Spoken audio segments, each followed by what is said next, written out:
e a vida que nos circunda neste momento, de tal sorte que a ambiência psíquica nos favoreça o aprendizado, solicitando a Deus, a nosso Senhor Jesus, que nos envolva na tua paz, que nos também favoreça com a presença de bons espíritos, auxiliando-nos na compreensão dos assuntos que nesta manhã, neste momento, ou momento posterior, quando os amigos revisitarem este estudo, se fixem em nossas memórias, auxiliando-nos no melhor trânsito possível por essa experiência encarnatória. Abençoa-nos, portanto, e em teu nome, iniciamos mais um momento de estudo, desejando entendimento, paz e harmonia para todos nós. Bem, vamos lá para mais uma oportunidade de juntos ampliarmos o conhecimento e o entendimento acerca desta obra, cujos capítulos sempre nos resguardam, eu espero que para todos, mas em particular para mim, inúmeros aprendizados. E em que pese, né, esse ser um tema recorrente, neste estudo, neste capítulo apresentado pelo nosso benfeitor, Manuel Miranda, ele o faz de uma maneira tal que ele desloca a obsessão comum que encontramos, facilmente observável nos atos comuns de nossas vidas, para aquele tipo de obsessão cujas consequências elas serão observadas na prática, tendo por base o comportamento do indivíduo fora do momento, dos instantes em que nos reunimos para juntos realizarmos essa interação com a dimensão espiritual de uma maneira consciente, volitiva, e o faz com uma precisão cirúrgica tal, então, que realizassem junto aos seus grupos de estudo, se assim o desejarem, né, a replicação deste capítulo. Eu considero interessante que assim seja feito, mas é apenas uma recomendação. Então, no nosso encontro anterior, nós tivemos a oportunidade de estudar ou de analisar, né, as características da personalidade da médium Epifânia, o quanto ela teve que superar para conquistar mediunato. Isso deve servir de estímulo para todos nós, jamais nos apartando da perspectiva de que o mediunato ela é uma conquista, não é uma concessão divina, resultado de um esforço deliberado por parte daquele que tem a expressão mediúnica em algum grau. Então, a médium Epifânia, ela conquistou a expressão mediúnica dela precisa, ajustada, assertiva, foi uma conquista. E como conquista, isso passa para todos nós a perspectiva de que, se buscarmos, né, um comportamento semelhante, no sentido de ver isso como um estímulo, haveremos também, dentro do nosso limite de desenvolvimento mediúnico, isso é importante ressaltar, que nós não somos médiuns com o mesmo potencial mediúnico, mas nós poderemos atingir o limite possível dentro das nossas, vamos dizer assim, das nossas possibilidades. E no capítulo atual, o tema ele é assaz interessante porque começa com uma palavra que ela é muito pouco utilizada no nosso dia a dia, no nosso vocabulário. E tem um significado interessantíssimo. Nós vamos trabalhar com duas possibilidades. O entendimento do latim a respeito de escolhos, ou o entendimento do italiano, que significa esse tipo de rochedo que fica à superfície de uma água, de uma lâmina d'água, né? Mas também qualquer tipo de obstáculo, risco moral ou emocional. Obstáculo, risco ou de natureza moral ou emocional. Para o francês, a palavra escolho tem um outro significado.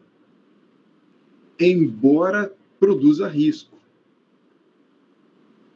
Enquanto o latim leva o entendimento de que essa palavra seria rochedos na superfície de uma lâmina d'água oceânica, no francês, estas rochas estariam apenas circunscritas aos riachos. Sabe aquelas pedras soltas que ficam ou à margem ou nos leitos dos rios? E quando a gente vai atravessar um leito de um rio, pisa numa dessa pedra, é tombo na certa. Mas como isso oferece um risco, o entendimento mais comum é que escolhos são obstáculos. E obstáculos de natureza transponíveis, mas que oferecem risco moral ou emocional. Vejamos quando esses movimentos de maré escondem os rochedos, mas por estarem escondidos não deixam de existir. Então, o mundo espiritual se apropriou de uma palavra muito interessante, porque sempre há o risco. E a depender da maré, do movimento, né, do curso d'água da nossa existência, estejamos navegando em mares tranquilos, em mares revoltos, ou em um rio tranquilo ou caudaloso, sempre existirão obstáculos não perceptíveis. Por isso, Jesus nos recomenda a vigilância constante. E diante de uma situação de perigo, aumentarmos o grau de atenção para, com muita cautela, divisarmos esses escolhos.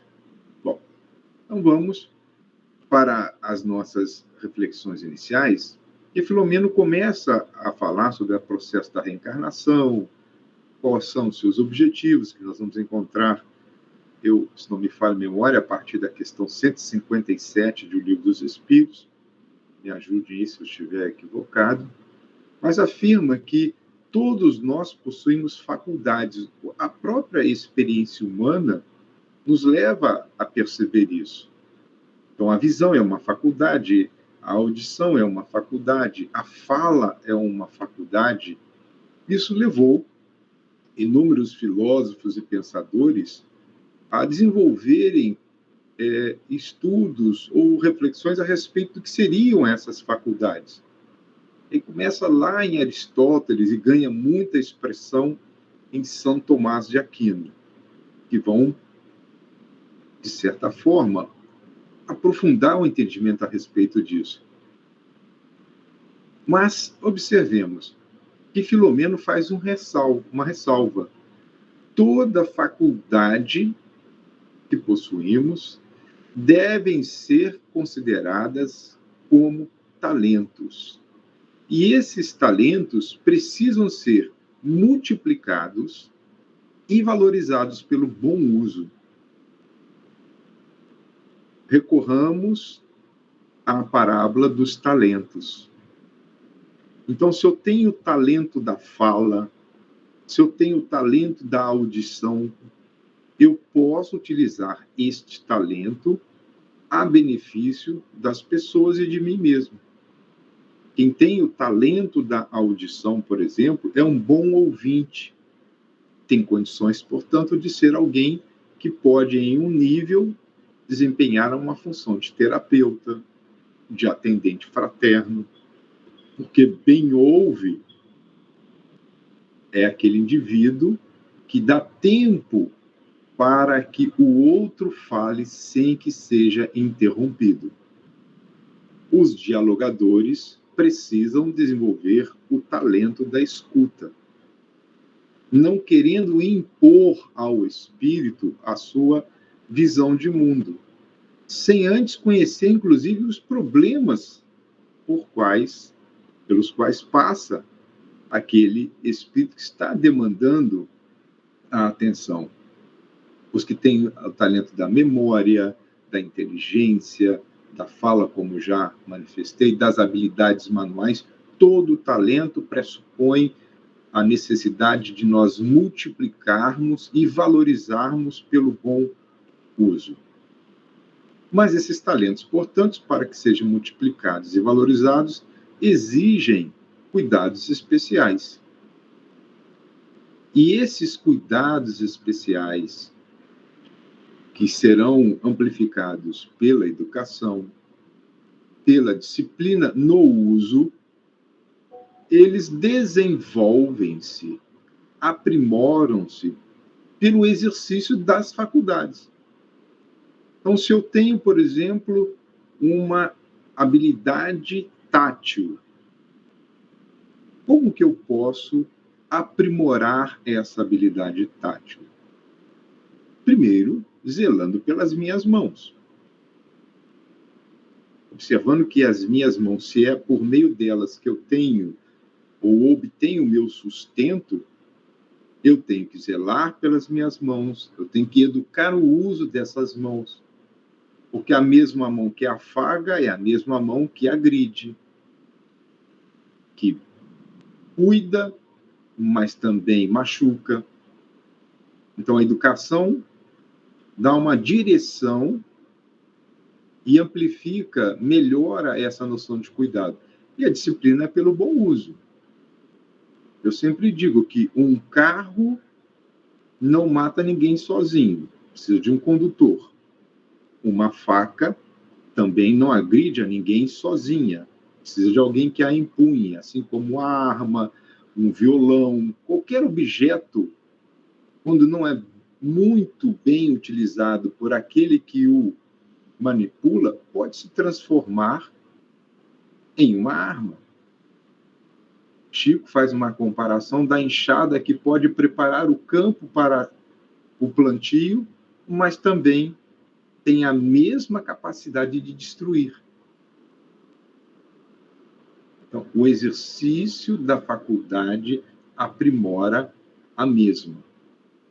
Para isso, serão necessários cuidados, educação, disciplina, o conhecimento também.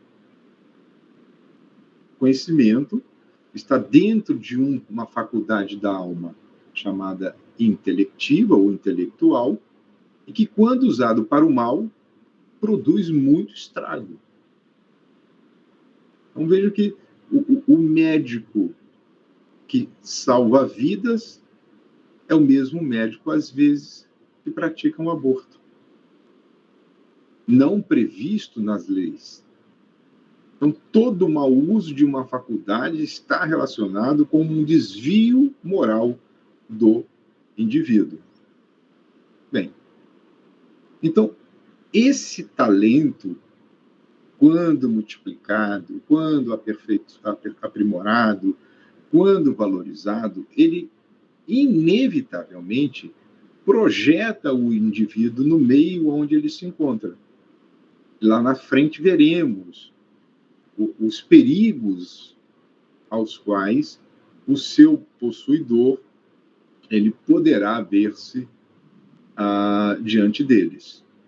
Bem, as faculdades da alma, portanto, como eu disse, eu apresento aqui duas possibilidades que estão baseadas no pensamento de Tomás de Aquino e de Leon Denis. Então, nós temos um filósofo, teólogo, católico, e um livre pensador espírita. Ambos estão observando essas faculdades que são, na verdade, potências da alma, e como potência, muitas delas estão em estado de germen, por isso que podem ser desenvolvidas. E Tomás de Aquino elenca as faculdades da alma como sendo intelectivas, volitivas, sensitivas, motora, vegetativa. A intelectiva é cognição, memória, associação, tudo aquilo que está relacionado ao funcionamento dos processos mentais. A volitiva é a vontade, a sensitiva é a apreensão dos estímulos que chegam ao indivíduo para que ele possa interagir com o meio. Então, nós temos faculdades sensitivas físicas e parafísicas. A motora é a capacidade do indivíduo deslocar-se, realizar movimentos. E a vegetativa é a própria causa de nós existirmos. Preciso que eu desenvolva a minha vontade de viver. Interessante, quando há uma disfunção nessa faculdade vegetativa, o indivíduo perde o desejo de manter-se vivo. E aí as causas são as mais variadas possíveis. Processos, via de regra, depressivos, levam a esse deperecimento dessa faculdade da alma. Leon Denis, contrapondo-se a Tomás de Aquino, coloca a vontade como a faculdade da alma mais proeminente. E Tomás de Aquino não. Ele acredita, na sua perspectiva, de que seja o intelecto a faculdade predominante. O espírito Emmanuel referenda o pensamento de Leon Denis. Por isso que a vontade é aquela instância da mente que gerencia todas as outras. E a vontade, quando ela está atenta, ela não se submete aos desejos. Ela seleciona as escolhas, disciplina as escolhas, contém os impulsos. E as outras faculdades da alma, a consciência, livre-arbítrio, o pensamento, o amor, dor. Numa ou noutra visão, essas faculdades impõem zelo. Ou seja, o detentor dela precisa zelar, precisa resguardar essas faculdades da insensatez, ou seja, a falta de senso. Essa falta de senso é a correta distinção entre o como eu devo e não devo usar essa faculdade. Quando eu perco essa possibilidade, eu mergulho em estado de perturbação. Quando não descontrola e inutiliza a faculdade. Se eu não tomar cuidado devido, eu posso sofrer um acidente, participar de um incidente que me tolha a possibilidade de bem usá-la. As mãos, por exemplo, eu sou um artífice e pouca atenção eu dou à minha vida. Imaginemos que haja um acidente provocado por uma imperícia, uma imprudência de minha parte. Eu estarei produzindo, neste momento, uma perturbação numa faculdade, por exemplo, uma habilidade manual, que está dentro do aspecto Tomás de Aquino chamado motora, e eu não mais poderia utilizá-la. Então, vejo quanto isso é importante nós estarmos atentos. Mas a mediunidade, ela é uma faculdade parafísica. Ela é do espírito que se utiliza do corpo físico, pela interface do perispírito, a fim de interagir com o meio, de tal sorte que do meio receba estímulos e para o meio envie estímulos, informações. Mas ela é uma faculdade parafísica no campo da sensibilidade, segundo a visão de Tomás de Aquino, e no campo da consciência, segundo Leon Denis. E também é, ou deverá ter, a mesma atenção para com as demais. E Filomeno vai tratar disso no segundo parágrafo do capítulo 17 e os seguintes. Bem, a mediunidade, portanto, porque ela tem essa propriedade e funções que facultem a esta faculdade a interação tanto com o ambiente externo quanto interno, e se interage, sofre influências. Então, nós sofremos influências continuadas do ambiente externo e interno. Do ambiente interno, a influência da mediunidade está relacionada às experiências que o indivíduo tem, às alegações que ele apresenta a partir da experiência que ele teve, mas as alegações, via de regra, dependem da crença. Muitos indivíduos estão perturbados psiquicamente, tidos como esquizofrênicos nos mais variados graus, ou portadores de níveis de desajuste mental, porque estão passando por experiências de natureza sobrenatural, entre aspas, portanto, de natureza metafísica, parafísica, alegam a experiência, mas porque não tem crença, ou a crença não é capaz de explicar a experiência, o indivíduo sofre. Além dessas questões, a mediunidade vai sofrer também influência do nosso inconsciente pessoal, dos nossos arquivos de memórias passadas. E isso, na prática, surge como essas interferências que ocorrem nas comunicações, quando o meu conteúdo pessoal sobrepõe-se ao pensamento do comunicante. São as interferências de ordem anímica. Mas também sofre interferência ou influência da moralidade de cada um de nós. Moralidade, ela define a qualidade da influência externa. Então, não há como separar uma da outra. Embora didaticamente nós compreendamos que existam posições diferentes ou meios diferentes de influenciação, elas se dão ao mesmo tempo e trocam informações entre si.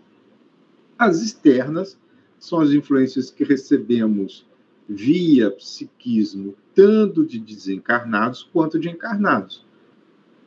Não nos esqueçamos que os desencarnados em estado de sono, eles estão na dimensão espiritual e agem como espíritos e podem nos influenciar para o bem ou para o mal.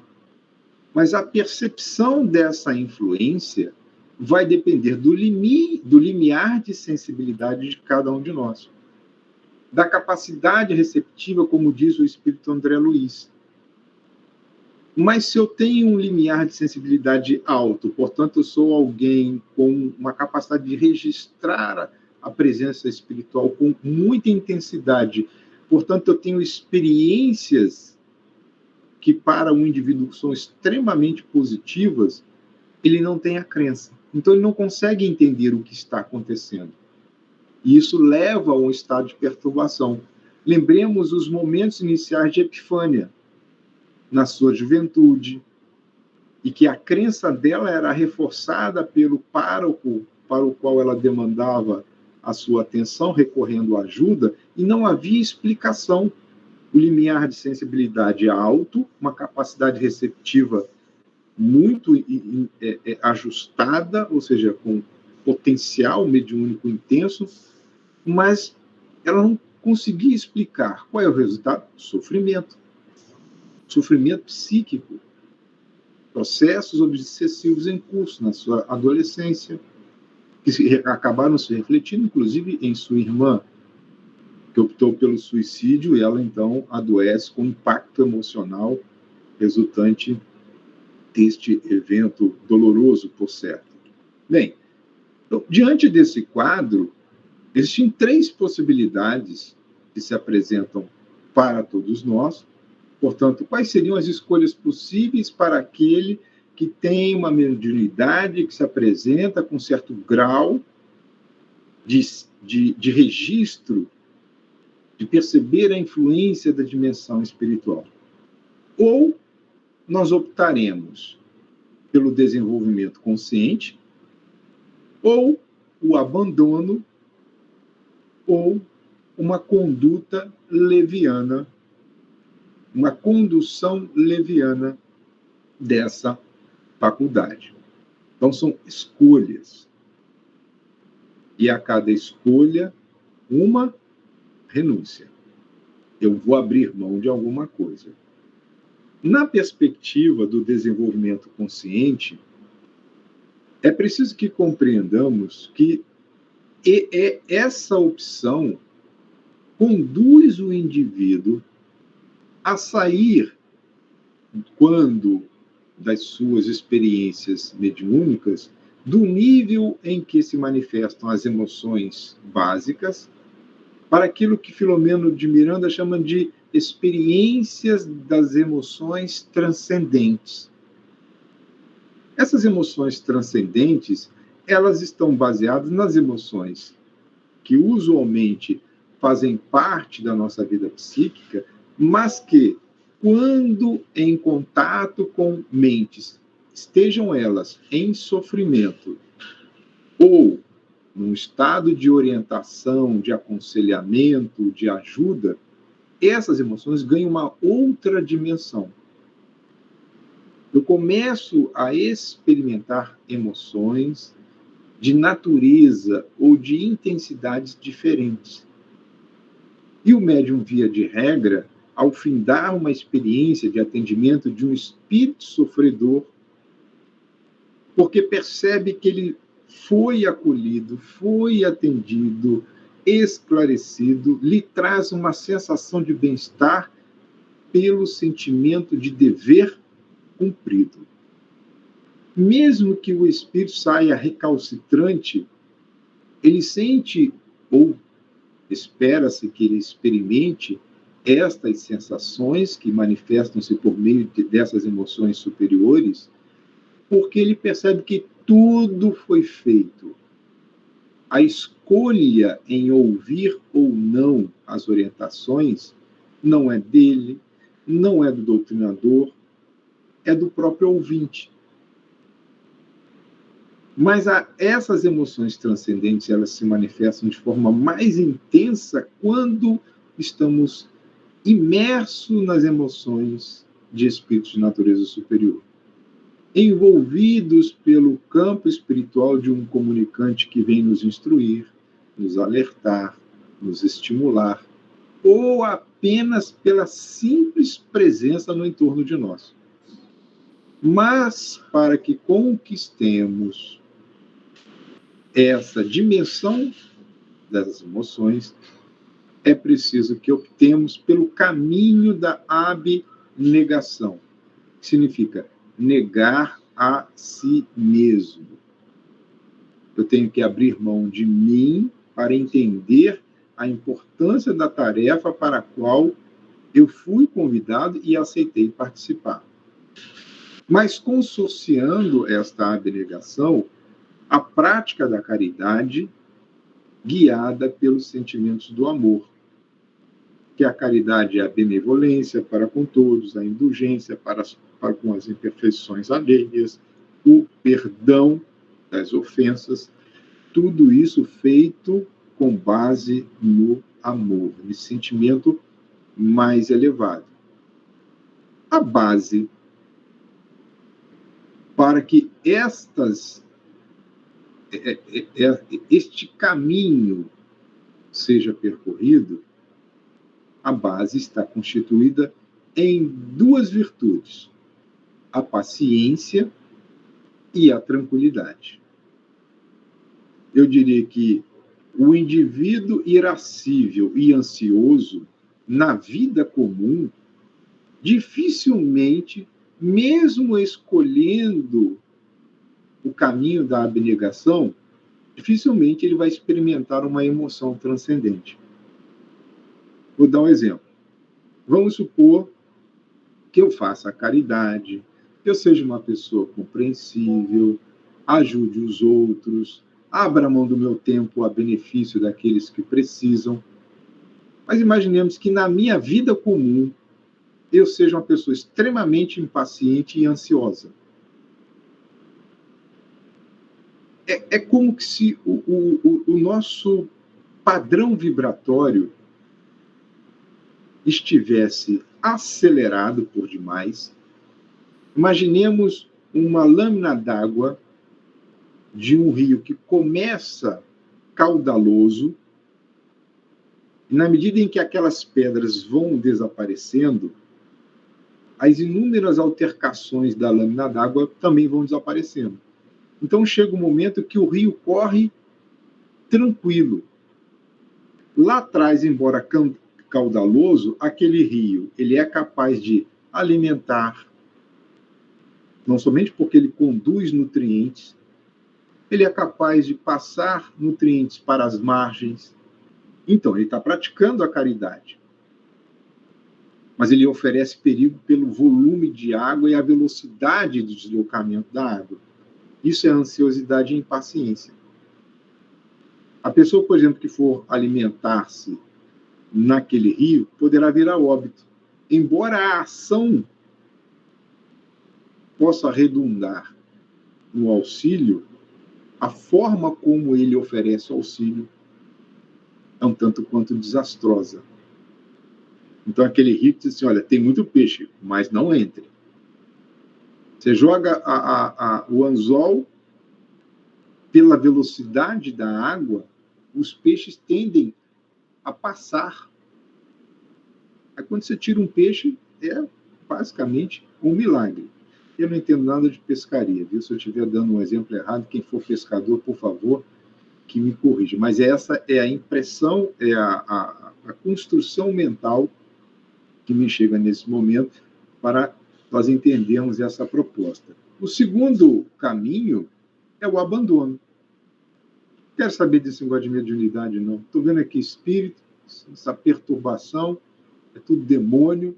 Bom, se eu abandono esta faculdade, portanto, não tenho o zelo, não tenho os cuidados devidos, não busco educar e nem disciplinar, o caminho escolhido conduzir-me-á a um estado de parasitose psíquica que nós já tivemos a oportunidade de estudar no capítulo 15, Inimigos Desencarnados. Nós temos até um estudo à parte só sobre a parasitose. E os resultados serão imprevisíveis. Esta opção de abandono vai levar o indivíduo a experienciar processos obsessivos de grande porte e ainda viver em estados contínuos ou alternados de perturbação e desdita durante a sua trajetória. Ou seja, perturbação e sofrimento, reveses continuados. A origem está no abandono, deixou lá a enxada enferrujar, ocorreu a oxidação, uma lâmina preparada para colocar a terra em condições de ser semeada, agora é uma ferramenta que precisa de ser recuperada, e a recuperação de uma lâmina enferrujada exigirá esforço. E, por fim, a leviandade. Também é uma escolha que muitos acabam, de forma até inconsciente. E esta opção leviana leva essa experiência ou o uso da faculdade de caráter duplo. Eu posso ser acessado tanto por bons quanto por maus espíritos. O médium, portanto, e isso está em O Livro dos Médiuns. Por que um bom espírito se utiliza de um mau médium na falta de um outro melhor? Então, quando precisa passar uma orientação, valendo-se de alguns valores e virtudes que o médium possa ter angariado no campo da construção da sua personalidade, um bom espírito pode valer-se dele. Então, isso dependerá da direção que o indivíduo der à faculdade, das inclinações, dos desejos, das paixões. Então, existem muitos médiuns levianos. A leviandade não significa necessariamente um indivíduo mau, tampouco um indivíduo moralmente comprometido, mas sim aquela pessoa que vai quando quer ao centro espírita, vai quando quer à reunião mediúnica, pauta pelos mais simples motivos. Uma indisposição, um cansaço que surge, um filme que ele quer assistir, a final de uma novela, um jogo de futebol ou de um esporte qualquer. Então, porque não há compromisso do indivíduo com a faculdade, com as pessoas com as quais ele havia se comprometido a partilhar das suas possibilidades mediúnicas, ele vira esse indivíduo leviano, aquele que vai ao sabor dos ventos. Na famosa música Deixa a Vida Me Levar, vida leva eu. Mas, a depender dos fatores últimos, inclinações, desejos e paixões, ele passa a ser um indivíduo que interpreta o pensamento tão somente de maus espíritos, de espíritos inferiores, e vira aquele médium fanfarrão, aquele médium fascinado, aquele médium que quer dar notícias a respeito de tudo, porque a sua conduta leviana leva ele a esse tipo de permuta psíquica. Aí, vez por outra, vem um espírito e o alerta o grupo, alerta ele mesmo, ele não dá ouvido. Então, a leviandade pode também conduzir o instrumento mediúnico à desagregação, à perturbação. Daí, Filomeno, após apresentar essas 3 escolhas ou 3 caminhos que conduzem o indivíduo a um estado de crescimento, estagnação ou sofrimento psíquico, ele vai fazer um recorte interessante, porque ele traz agora a visão do Livro dos Médiuns, chamando a atenção para... Aí ele vai resgatar o sentido de perigo, de obstáculo, de natureza moral e emocional. Esses escolhos, na prática, ele define, olha, aí a obsessão, na prática do espiritismo, está na primeira linha dos obstáculos. E a prática do espiritismo, ela ocorre, via de regra, nas reuniões de experimentação. São os espíritos que querem dominar o médium. E aqui há uma análise, mais particularmente, a influência que esses espíritos intentam adquirir na prática, para impedir o desenvolvimento da faculdade, para impedir o avanço intelecto-moral daquele a quem ele não quer bem, ou para macular a doutrina espírita. Já saiu do campo dos problemas existenciais. O vingador que encontra o seu algoz e quer infligir a ele um evento-resposta ao sofrimento que um dia ele passou. Embora isso se repercuta também no médium como um evento comum das nossas vidas, a obsessão na prática mediúnica tem um objetivo de descrédito da faculdade, de desacreditar a doutrina. E olha, eu tenho lido algumas questões a respeito de comunicações do além que realmente deixa, pelo menos em tese, a ideia de que há muitos médiuns que estão em processos obsessivos e não estão se dando conta disso. Tamanha a sutileza da ação de alguns espíritos, e é preciso que nós registremos que no momento atual, os processos obsessivos eles são muito mais sutis, porque a espiritualidade inferior, em percebendo que o conhecimento sobre essas questões está avançando, também modificaram as suas estratégias. Aquele momento no passado em que se pegava um indivíduo, ele caía no chão, se contorcia, era levado ao centro espírita amarrado, tem diminuído consideravelmente. E nós veremos um pouco mais à frente essas questões. Bom, portanto, aí Filomeno vai dizer assim, olha, o antídoto para a obsessão, para que façamos escolhas dentro daquelas 3 possibilidades, a mais assertiva está na obtenção do conhecimento, o estudo correto e a salutar vivência dos princípios que fundamentam a doutrina.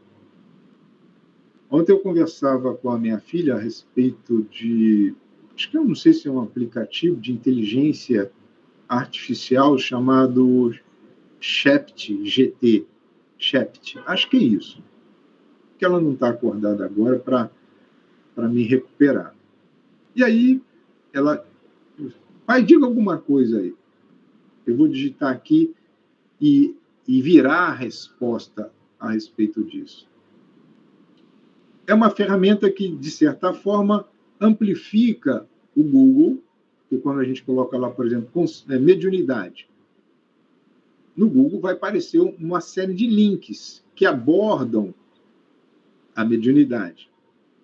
Links que estão mais acima, eles podem estar acima porque estão sendo pagos ou porque foram muito acessados e é conteúdo relevante. Então, existem muitas métricas que prioriza e hierarquiza as buscas que aparecem no primeiro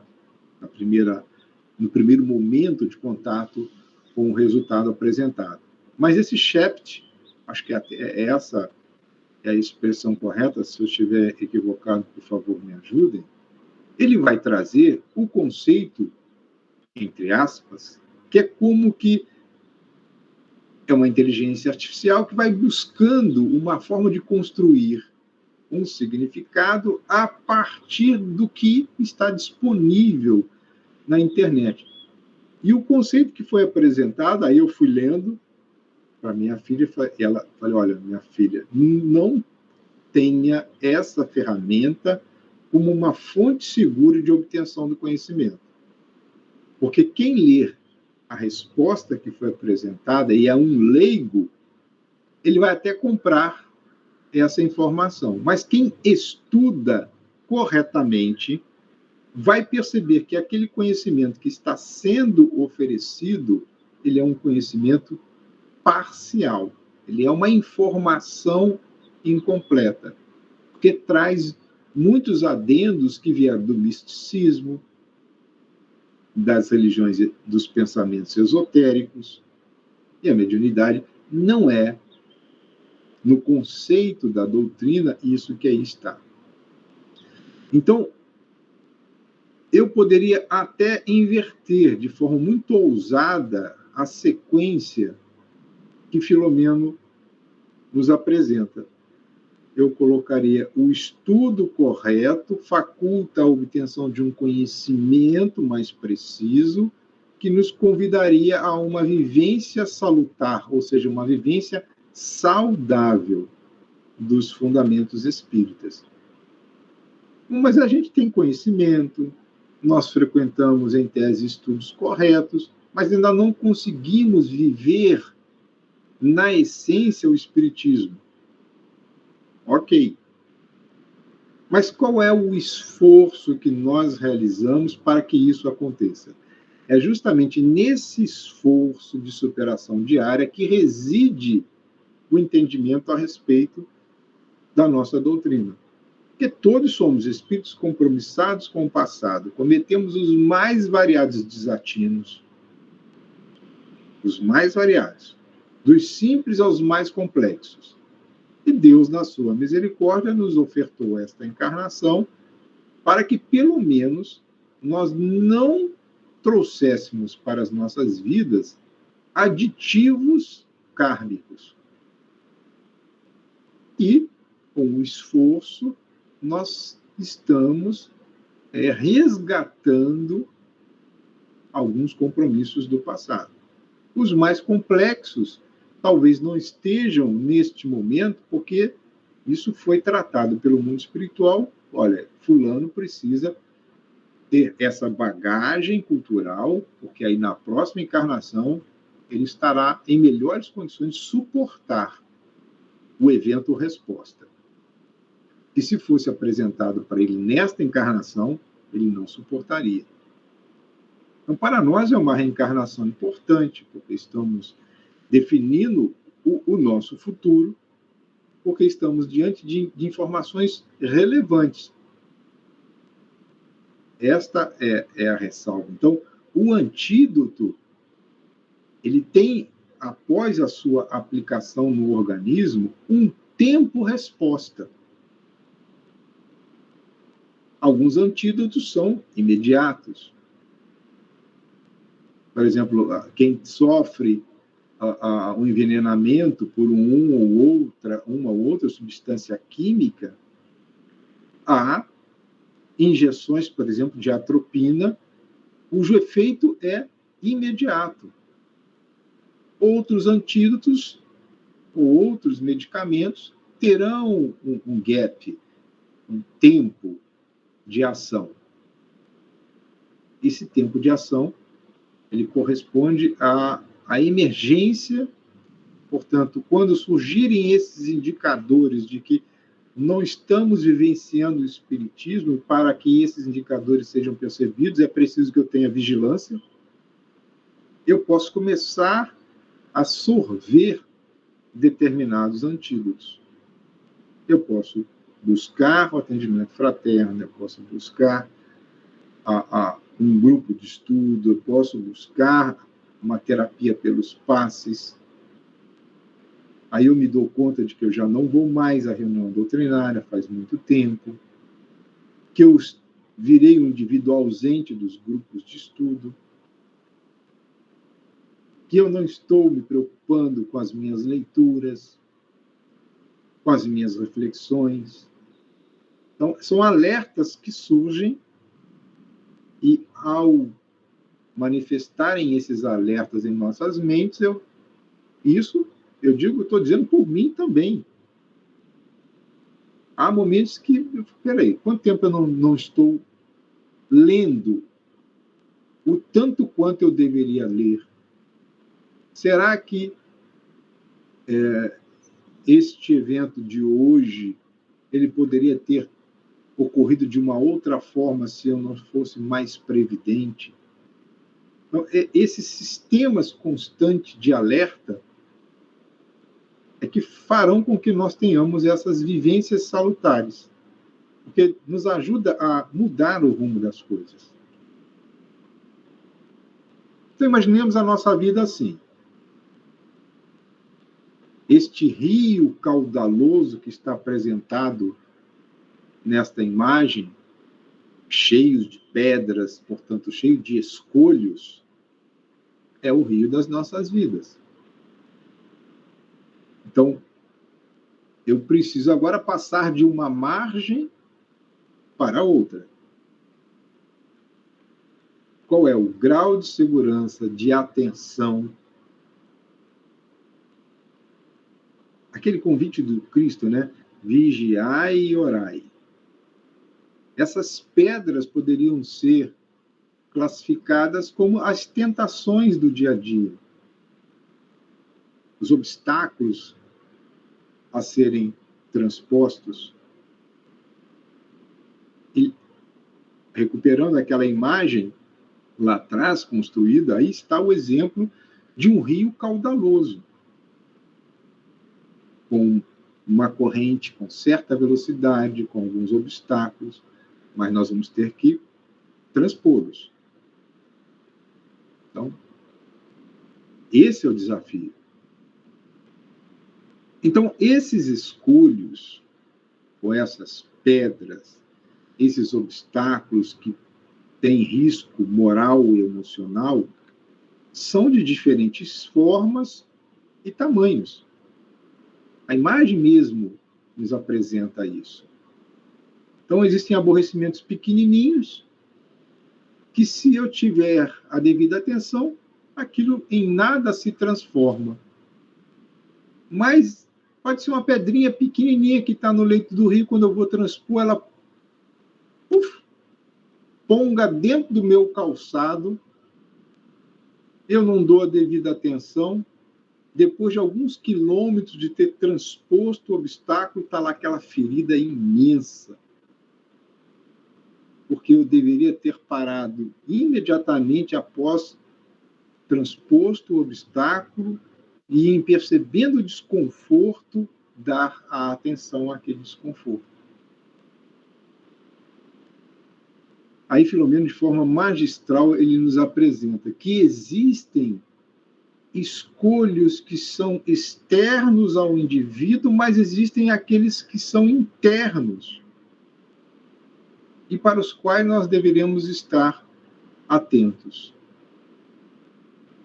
Se não bastasse a ação direta dos desencarnados, aqui, agora nós estamos tratando, lembram-se das influências externas, lá atrás nós tratamos, encarnados e desencarnados. Então, se não bastasse a ação direta, e isso está muito bem apresentado na obra Grilhões Partidos, quando o ex-combatente morto na Segunda Guerra Mundial identifica a filha daquele que foi o seu comandante, imediatamente a envolve. Então, se não bastasse essa ação direta, nós temos as ciladas espirituais.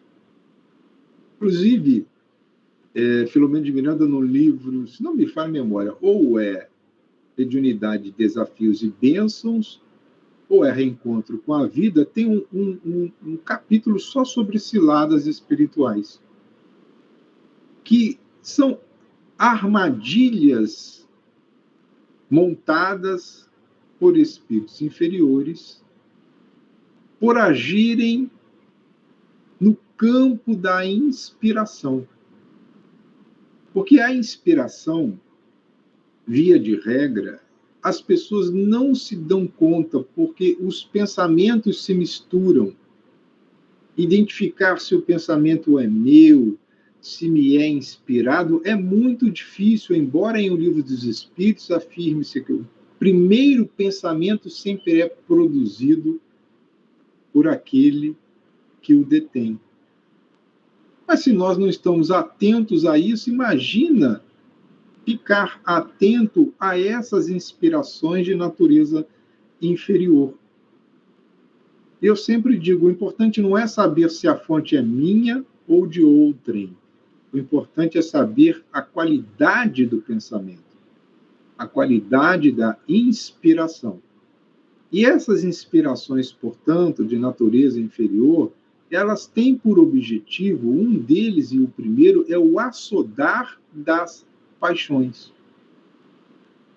É o despertar desejos que estavam contidos e agora passam a se manifestar de maneira desenfreada, ou seja, sem freio. Ninguém segura um indivíduo ou um caminhão descendo ladeira abaixo sem freio. O que é o freio para nós? É a maturidade do senso moral desenvolvida. Se eu não tenho essa condição de discernir entre o bem e o mal, eu vou acabar me comprometendo. Porque em algum momento, uma paixão que estava lá contida, ela existe, chega ao consciente e o indivíduo atento e vigilante diz: não, peraí, isso aqui não. Não, a minha proposta de vida não é essa, e negativo. Mas se eu não tenho esse entendimento da vida, quando ela é impulsionada, o indivíduo monta no cavalo e sai correndo. Lembrando que a paixão é uma força psíquica que faz parte da experiência humana. No Livro dos Espíritos tem um estudo muito interessante a respeito da paixão, dizendo que a paixão ela só é ruim quando os efeitos, as consequências da paixão trazem malefícios para o indivíduo e para aqueles com os quais essa pessoa convive. Eu tenho paixão por livros. Ótimo, mas se você ficar endividado, começar a amontoar uma quantidade de livros para os quais não tem usança alguma, de que serve essa paixão? É apenas uma coleção de objetos. Mas se faz-se o uso das obras, aperfeiçoa-se o conhecimento, socializa o conhecimento, porque é uma forma de caridade. Lembra lá atrás a abnegação, caridade e amor? Eu abro mão de tempo, de lazer para aprofundar o meu conhecimento, não apenas por um diletantismo pessoal, mas porque eu acredito que, quando digo eu, não sou eu pessoalmente, qualquer um de nós. Quando eu socializo o conhecimento, eu acredito estar dotando o outro de condições para que ele possa também pensar sozinho, seja um autônomo, e não alguém que depende do pensamento do outro. Então, essa inspiração, assodando as paixões, são essas ciladas espirituais, são essas pedrinhas, são esses escolhos externos. A segunda citação é pessoas inescrupulosas que se arrojam sobre determinados médiuns, fazendo referências que sirvam ou de uma bajulação mentirosa ou de ofensas.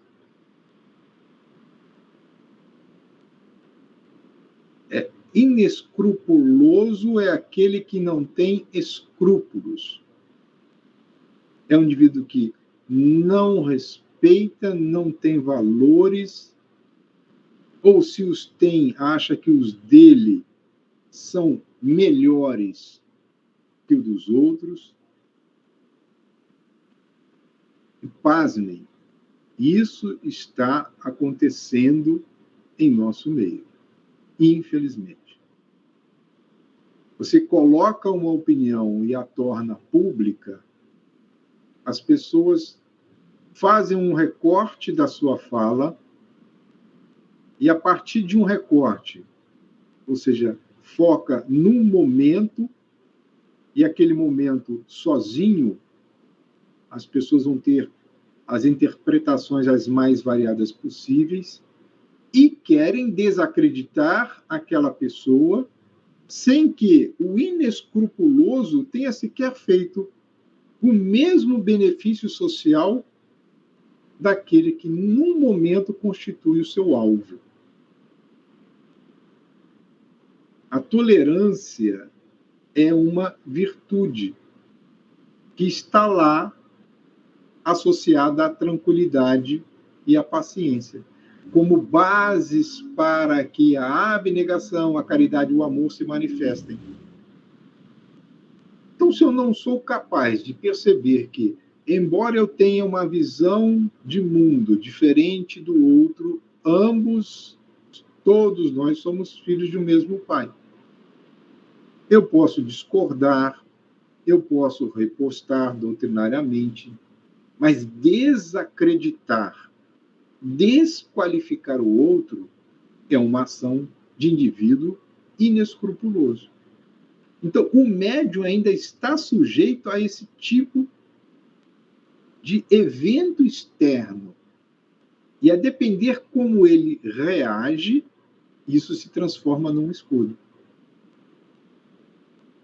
Por isso que tanto Joana de Ângeles quanto Emmanuel diziam para os seus tutelados: nunca ofereça uma resposta.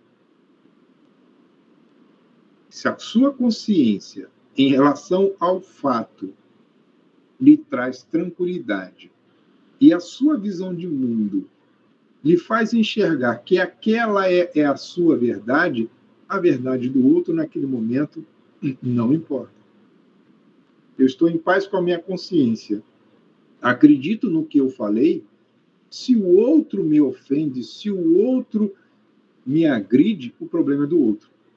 Porque se eu devolvo isso, excelente, Joselito, exatamente isso. Mas se eu respondo tentando me justificar, via de regra, nós vamos nos complicar ainda mais. Então, mas se nós temos essas pedras que estão fora de nós, nós temos aquelas que carregamos. Nós temos uma mochilinha cheia de pedrinha. E olha, tem gente que está levando pedra marroada, aquela pedra imensa, pedra bruta. Outros carregam tijolos, tijolinhos, enfim. Mas, via de regra, essas pedras nossas, elas estão causando-nos tropeços por culpa da nossa invigilância. Porque se eu sei, por exemplo, que eu tenho uma determinada inconformidade moral, estou sempre atento a ela, é a primeira forma de eu controlá-la. Se eu tenho um animal feroz dentro de mim e eu o domestico, é porque eu estou vigilante. Eu sei que eu ainda estou nesse nível, reconheço que eu ainda sou dessa forma, mas eu não quero agir mais assim. Se eu perco a vigilância, e aí Filomeno vai elencando algumas. A primeira dela é presunção e vaidade. Vejam que Epifânia, ela tinha uma expressão mediúnica intensa de ver, de ouvir, e ela nunca manifestou essa presunção e nem desenvolveu a vaidade de ser possuidora de dons excepcionais. A partir do momento que ela obteve o conhecimento, o estudo correto, portanto, apropriando-se de um conhecimento que lhe trouxe esclarecimento, ela entendeu. Bom, isso é um dom, isso é um talento. Eu preciso multiplicar. Qual é a melhor forma de multiplicar? Ajudando as pessoas. Mas existem aqueles indivíduos que se envaidecem porque fazem bons trabalhos. Eu nunca me esqueço, e eu vou preservar a pessoa, porque seria até falta de caridade. Eu participei de um congresso espírita, certa feita, e a pessoa fez uma palestra fantástica, os slides eram muito bem montados, e aí no final eu o procurei e solicitei. O senhor poderia enviar-me, ou eu posso copiar? Eu já contei esse caso algumas vezes, e a pessoa disse, não, é porque às vezes alguém vai modificar, vai modificar o meu trabalho, tem todo um investimento nisso. Ah, beleza, tranquilo, obrigado. Isso, para mim, serviu como estímulo de procurar fazer melhor. A minha única preocupação é melhorar sempre para que nós tenhamos encontros os mais agradáveis possíveis. Depois, se quisermos rever o material, que ele seja um material que possa ser enviado para quantos quiserem. Mas não tenho a presunção, é o plágio. Eliane, tá certo. É isso aí mesmo. É o plágio, né, meu amigo? Então, a questão de... Os dons que nós possuímos são dons divinos. E Deus nos deu um talento, primeiro para que nós pudéssemos bem servir deste talento e nos transformássemos em pessoas melhores para ajudar melhor. Eu vejo dentro dessa perspectiva. Tá? Mas uma outra pedrinha de tropeço é a aceitação de benefícios de qualquer natureza. Via de regra, quando nós aceitamos, ele tem ou uma necessidade de suprir uma carência afetiva, e o pior, é uma carência financeira. Sim, não seria plágio se citarmos a fonte, mas o problema é que nem a fonte queria socializar, né? E, aliás, isso é uma ética, né? A própria ABNT estabelece isso, que se eu fizer uso de alguma citação, eu tenho que dar os créditos. Se eu quiser, por exemplo, utilizar, como eu já fiz certa feita, a palestra de alguém que estava na internet, eu coloquei o nome da autora. Os slides foram produzidos por fulano, disponível para downloading. Você transfere os créditos. A interpretação pode ser sua, porque a interpretação é pessoal. Você está lá a imagem, a informação, mas a interpretação é pessoal. Então, esses mimos que às vezes recebemos podem estar sinalizando carências afetivas, e quando eu recebo algo, com certeza, Suzana, a fonte, porque tudo que está aqui é pensamento de Filomeno e dos espíritos que nos auxiliam. Por vezes, uma outra construção mental, mas me chega por inspiração, então não é meu. O meu trabalho está aqui em estar com vocês, socializando e fazendo bom uso do nosso tempo. Mas o que mais compromete o médium é quando ele começa a aceitar presentes, retribuições. E uma retribuição, por exemplo, não necessariamente precisa ser financeira. Às vezes ela vem pelo esses afagos constantes. Fulano, nossa, chegou o fulano, esse é o médium principal da casa. E aí há aquele endeusamento. As pessoas, de uma forma inconsciente ou não, começam a colocar aquela pessoa numa certa evidência. Ou, olha, fulano é o melhor palestrante. E se é um palestrante que tem uma capacidade receptiva muito boa, ele pode fazer palestras profundamente inspirado. Mas para que ele mantenha essa qualidade da inspiração, ele jamais poderá aquecer em receber o benefício da adulação. Eu acho que o elogio, cada um o recebe conforme o queira. Agora, fazer disso combustível para alimentar o seu ego é um escolho, é um obstáculo interno que precisa ser vencido porque disso os espíritos irão se utilizar. E o mais interessante é quando Filomeno vai tratar do uso incorreto das forças genésicas. Eu achei interessante porque Filomeno não usou o termo funções genésicas. E eu fiquei meditando e fui ler a respeito. Porque forças genésicas são as maneiras por meio das quais a energia do centro de força básico ou genésico são utilizadas. E uma das forças genésicas, ou uma das formas, é a sedução. É o jogo da sedução. O jogo da sedução não pressupõe necessariamente a vinculação sexual, mas o domínio.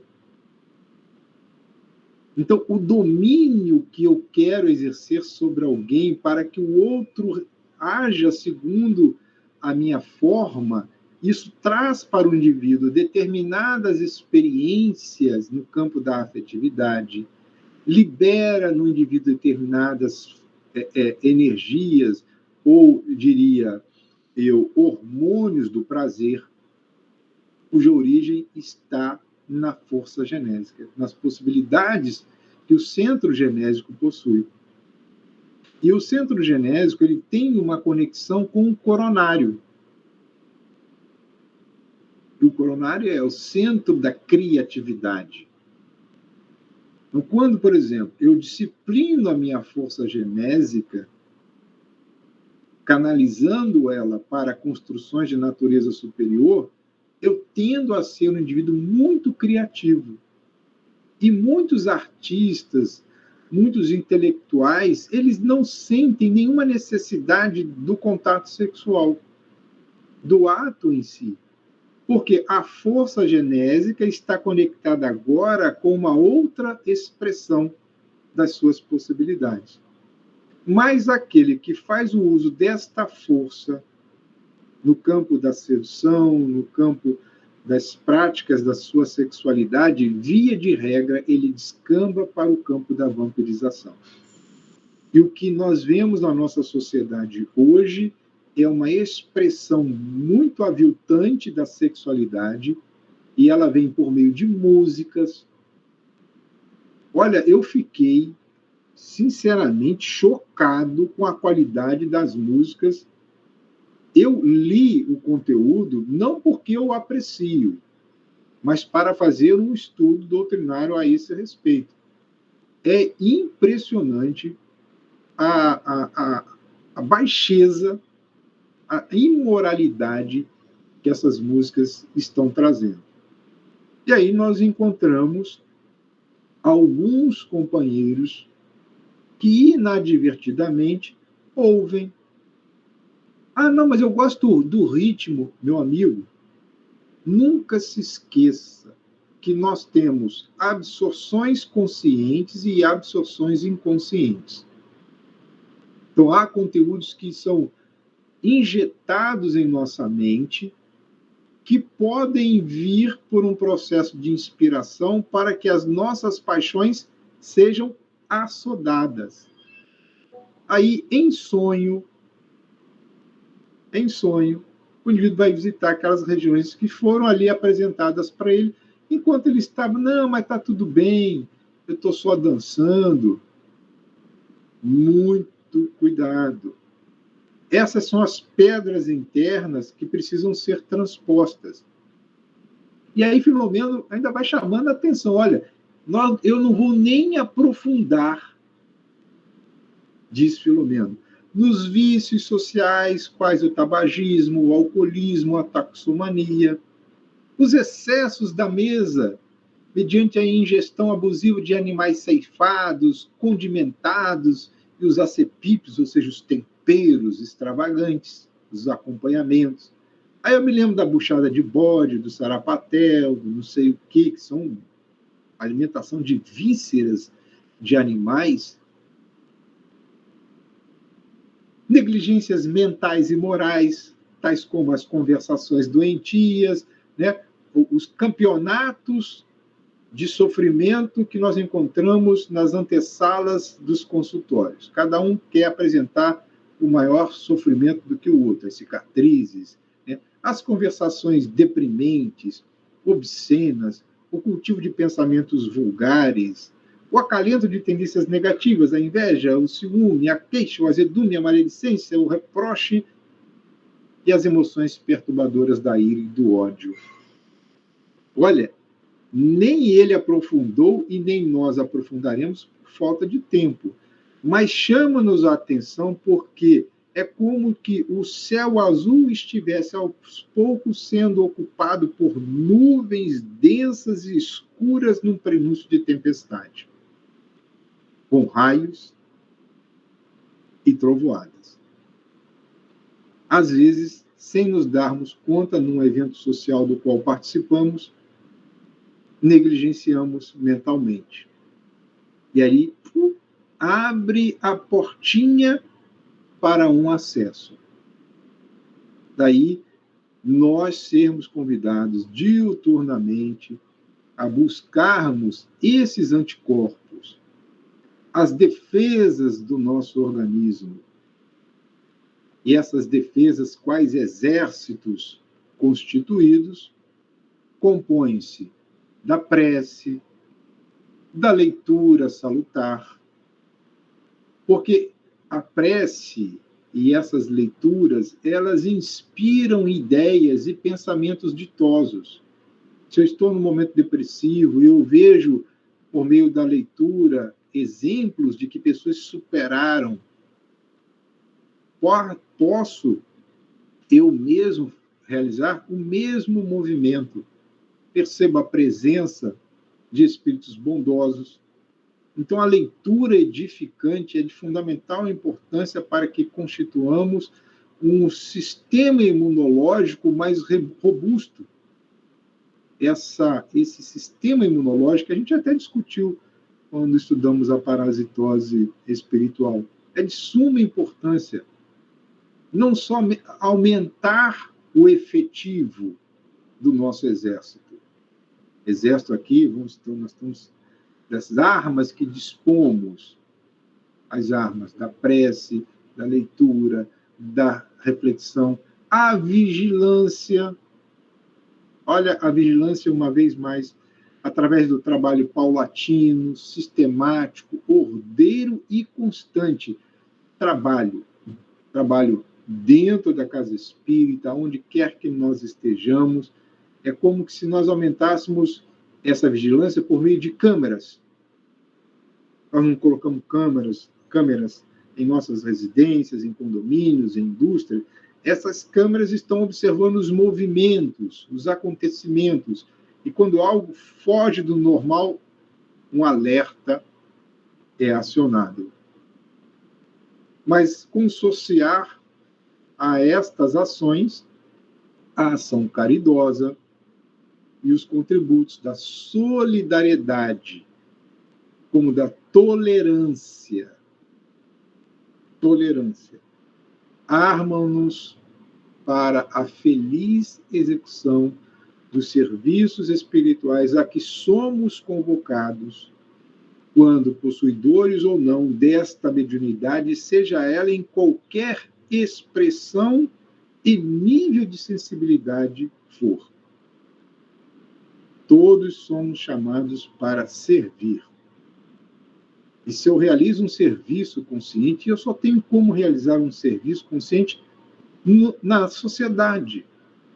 Embora dentro do lar, vencendo os desafios que a própria vida em família nos impõe, seja o primeiro ambiente onde a solidariedade e a tolerância devem viger,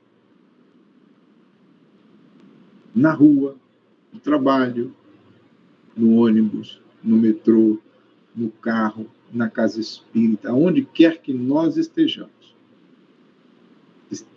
Se esse grau de vigilância estiver funcionando perfeitamente, teremos os anticorpos necessários para que, diante de um escolho, de um obstáculo com risco moral e emocional, realizemos as escolhas mais acertadas, evitando pisar em cima do obstáculo, por vezes transpô-lo.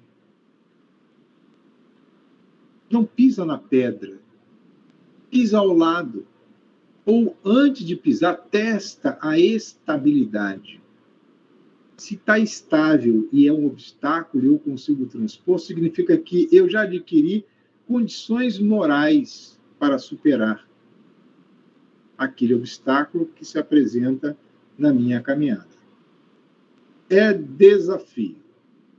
E também não é fácil, porque se fosse fácil, nós teríamos adquirido isso numa prateleira de supermercado, numa gôndola de farmácia, para nos valermos desses antídotos que, com certeza, né, se isso fosse possível, não sofreríamos tanto. Não dá para comprar pílulas de paciência e nem whey protein de virtudes. Não. No pain, no gain. Ou seja, sem esforço, não há ganho. Sem esforço, nada vem por ausência de merecimento. Foram essas as nossas considerações, esperançoso de que tenha sido esclarecedor para todos nós. Diga aí, Joselita. Está ouvindo? Sim, agora sim. Eu vou utilizar aqui uma frase do filósofo chinês, né, Confúcio, já que a gente tem que colocar referência. Uma imagem vale mais do que 1000 palavras. Sua apresentação, assim, perfeita. Me fez, assim, viajar. Eu estou elogiando, não é querendo bajular, né? Mas, assim, essas imagens que você trouxe com a sua fala me fez a mim viajar no tempo, no espaço, para poder realmente eu ter noção daquilo que você está querendo passar através do quê? Da mediunidade de Valdo, né? E através de nosso querido Manuel Filomeno de Miranda, a quem eu admiro muito. Eu estava aqui pensando, essa coisa de você exercitar a faculdade, né? Eu leio sempre aquele capítulo 20 do livro do Movimento Sei, do Destino da Dor, porque ele fala muito da vontade. Então, eu sou uma pessoa, assim, que eu aprendi na minha vida, todos os dias, quando eu acordo, né, faço minhas orações e tal, e aí eu vou observando meu sentimento. Então, quando uma coisa me incomoda, antes de eu me irritar, eu digo, por que isso está me... Peraí, por que isso está me incomodando? O que foi que desenvolveu esse sentimento em mim? Eu acho que isso aí é uma vigilância que a gente pode ter na nossa vida, né? Não digo que eu faço sempre, não. Às vezes, por exemplo, você bota o celular no lugar, daqui a pouco você não sabe, porque naquele espaço você estava o quê? Voando, você não estava presente no que você estava fazendo. Então, é um exercício constante você estar presente no que você está fazendo o tempo todo, né? Você está vigilante quanto a isso. E os sentimentos, eu acho, assim, fundamental, né? Vem aquela informação e tal, o que é que você sentiu? Se você sentiu raiva, se você sentiu ódio, se você sentiu inveja, se você sentiu medo, o que é que você está sentindo? Por que você está sentindo isso, né? Sem realmente se questionar. E é só para agradecer, viu? Beleza. Excelente. Muito obrigado pela sua contribuição. Mais alguém? Se não, parafraseando, como eu sempre digo, se não há dúvidas, há dívidas para todos nós.